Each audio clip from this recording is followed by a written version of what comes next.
साल 2005 में हुज़ूर अनवर यतला बिन नसर अज़ीज़ ने कनाडा का दौरा फरमाया। इस दौरा के दौरान कैलगरी में मस्जिद के संग बुनियाद का प्रोग्राम था। तो एक दिन कबल शाम को जब हुज़ूर फैमिली मुलाकातों से फ़ारिग हुए और अपने दफ्तर से बाहर तशरीफ़ लाए, तो अमीर जमात कनाडा ने हुज़ूर से अर्ज़ की कि कल मस्जिद के संग बुनियाद का प्रोग्राम है और मौसम बहुत ख़राब है।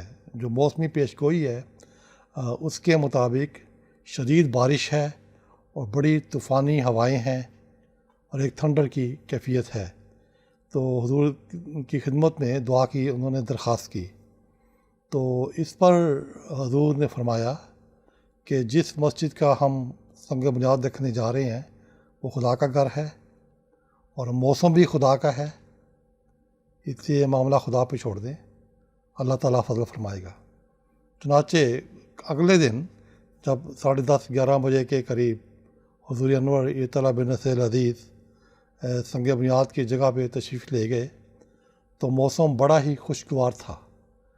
धूप निकली हुई थी और बारिश का नामो निशान न था और उस वक़्त उस तकरीब में करीबन 700 के करीब मेहमान भी शामिल हुए थे, जिनमें बाद बड़े मेंबर पार्लियामेंट और बाद मिनिस्टर और दूसरे सरकर्दा अहबाब थे।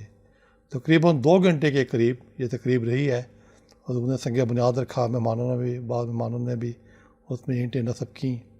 उसके बाद जब तकरीब से फ़ारिग हुए हैं और हुज़ूर वापस जाने के लिए जब तशरीफ़ लाए हैं और गाड़ी में बैठे हैं, तो गाड़ी में बैठते ही अभी गाड़ी का दरवाज़ा बंद ही किया है तो शदीद तूफ़ानी बारिश शुरू हो गई और जो तकरीबन 6 घंटे तक जारी रही और बड़ी तेज़ हवाएं चलीं।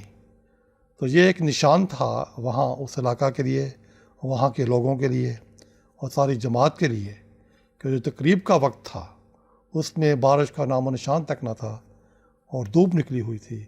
और जो ही हुज़ूर गाड़ी में बैठे हैं वापस आने के लिए दरवाज़ा बंद होते ही शदीद बारिश शुरू हो गई जो कि 6 घंटे तक जारी रही।